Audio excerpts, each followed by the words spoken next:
Hi all. Today we start discussing module 2, chapter 3, linear transformations.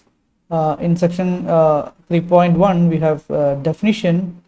3.1 deals with the properties and definition of the function. Okay, so we have the definition of function. It is function is a rule of correspondence between two sets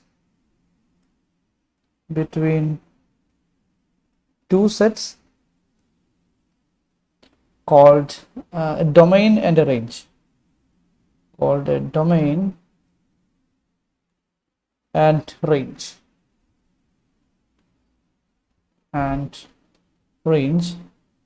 that assigns to each, the function assigns to each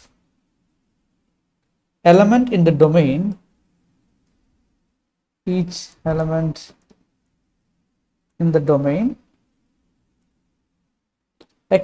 one element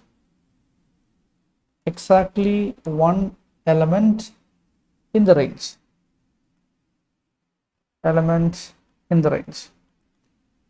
So this is the definition of the function. You might have seen this definition from your plus 2 class onwards, so I'm not going to discuss anything more on this functions.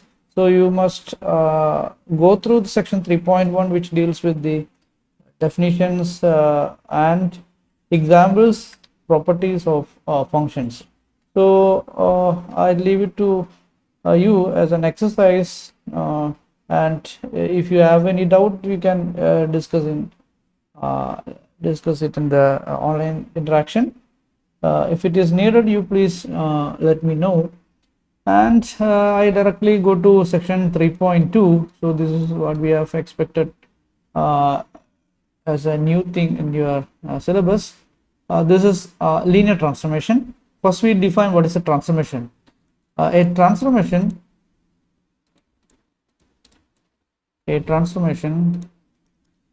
is a function with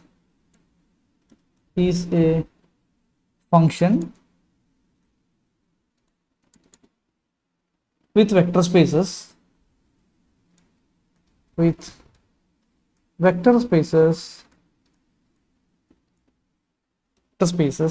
for its domain and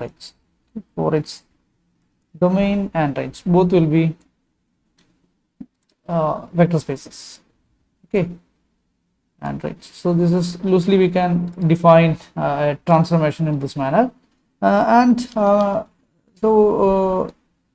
we have a definition, classical definition. A transformation T is a rule of correspondence between two vector spaces, a domain V, and a range vector space W that assigns to each element in V exactly one element in W. Okay, so that is the classical definition. That means without using the definition of function, we can directly define transformation from a vector space V to another vector space W, and we denote the transformation as T.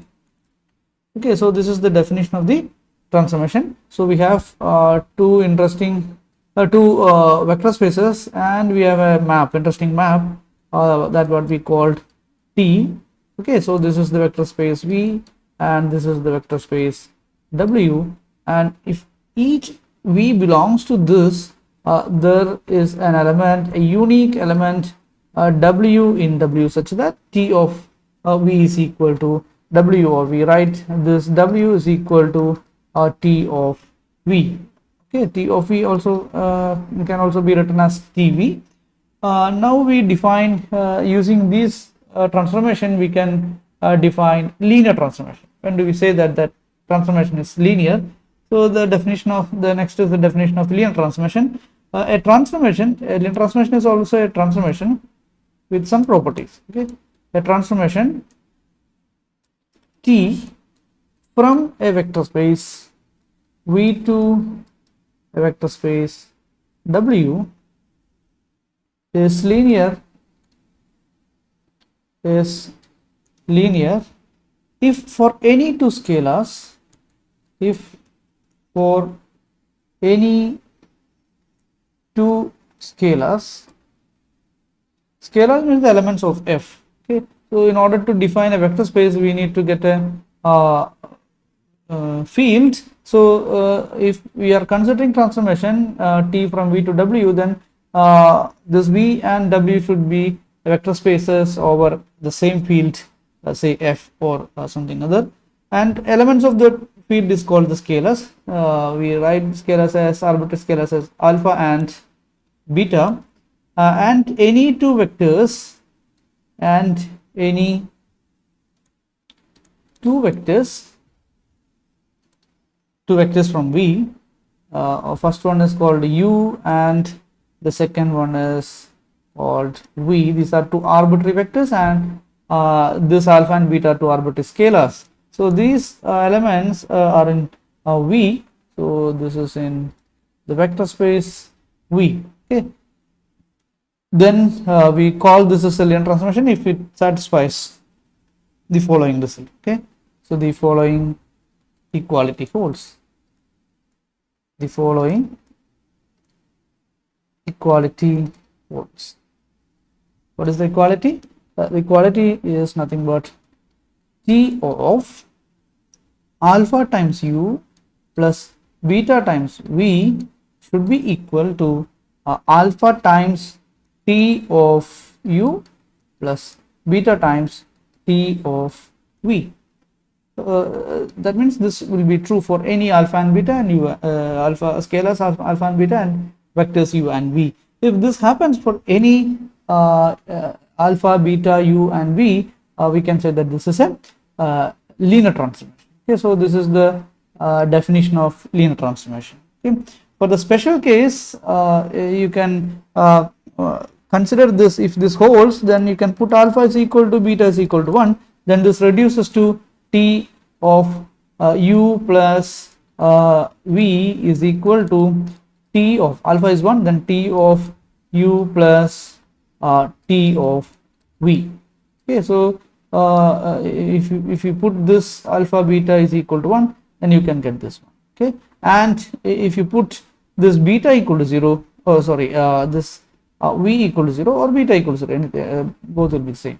If either beta equal to 0 or v equal to 0, this reduces to T of alpha u is alpha times u is equal to alpha times since this beta or v equal to 0, then this quantity will be 0, then alpha times T of u.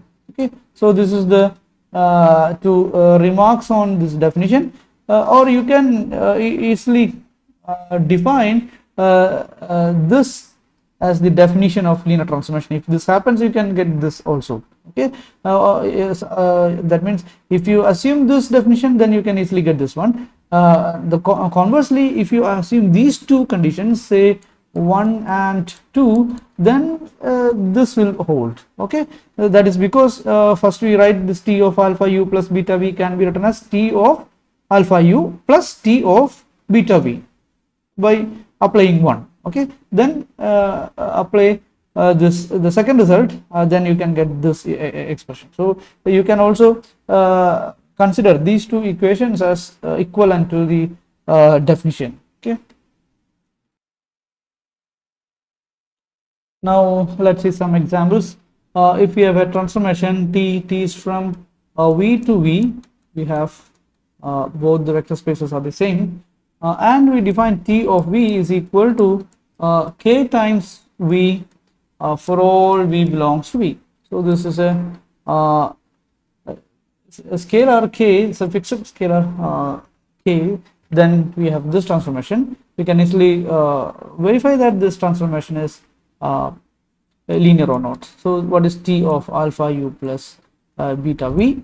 So these are alpha and beta are elements of the field, and u and v are the vectors, arbitrary vectors in v. Then by definition, this is obtained by multiplying k from the left, that is alpha u plus beta v, that is equal to k times alpha u plus k times beta v.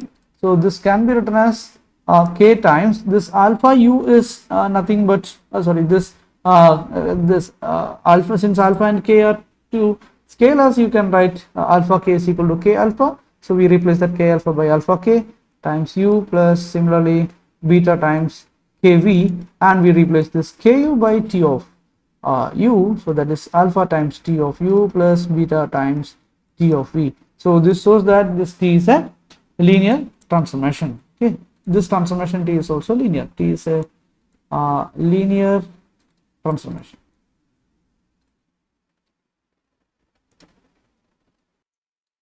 Now we have another example.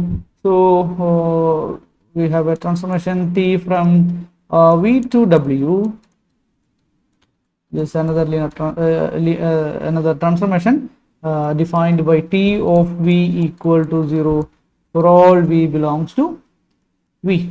Okay, so you can easily write this as the linear transformation, or this transformation is linear because this is t of alpha u plus beta v. By definition this is 0, and this 0 can be written as 0 plus 0 because by definition t of any vector v is equal to 0. So the image of alpha u plus beta v is 0 itself, and this 0 can be written as alpha times the vector 0 plus beta times again 0, and this is alpha times this 0 can be written as t of u because t of u equal to 0 for every u, plus this 0 can be written as t of v. Then we have t of alpha u plus beta v is equal to alpha times tu plus beta times tv. So this shows that this t is linear. Okay, this transformation is linear, and this is a particular transformation called or this transformation has a special name that is called a zero transformation. Okay, so the later onwards we will refer this transformation as zero transformation. Okay, transformation. And one more remark on this definition is this transformation can be defined for every vector spaces v and w. Okay, if you are given two arbitrary vector spaces v and w, then there should exist at least one linear transformation called zero transformation from v to w. So the set of all linear transformation from v to w is always a non-empty set that should contain at least one linear transformation called zero transformation. That is the importance of this linear transformation. Now we have a theorem. Before this theorem, in the textbook we have we can see some examples other than what we have discussed here. So please go through those examples and please let me know the doubts. Then we can prove this theorem. This is a particular linear transformation defined from Rn to Rm. Okay, so this for any m by n matrix, say A is equal to an m by n matrix, m by n, that means A will have m rows and n columns. Say this is A11 etc, AM1 etc etc, A1n etc etc, AMN. So this is the matrix A, and the U is an element of Rn, and we treat U as this U1 etc etc Um. Okay, so this is an element of Rn. Okay, UN, this is element of Rn, belongs to this Rn, and that means this is an n by 1 matrix. So when you multiply this two, you can get an element of Rn. So we define this L of u, that vector as AU. Okay, so this is we can prove that this is a linear transformation because L of alpha u plus beta v is equal to A times alpha u plus beta v. This is the definition. Okay, the definition of this L. What is the image of u? That is obtained by multiplying u, pre-multiplying by this A. So image of this will be obtained by pre-multiplication of this A. Okay, so this can be written as, you know, that the matrix these are matrices. This U is an n by 1 matrix, V is also an n by 1 matrix. So and this A is a m by n matrix. So the column of A is same as number of columns of A is same as a number of rows of U as well as this V, then the product AU and AV are defined. So you can use the distributive property of matrix multiplication. Then this will be same as alpha times AU plus beta times AV. By definition of L, you can write this AU as LU and AV as LV. So this will be alpha times LU plus beta times LV. Okay, this shows that L is a linear transformation. L is linear transformation. You write L is a linear transformation, and hence we proved theorem 1. Okay, so this is the proof of theorem 1. With this we can conclude section 3.2. And in the next session we will discuss matrix representation of linear transformations.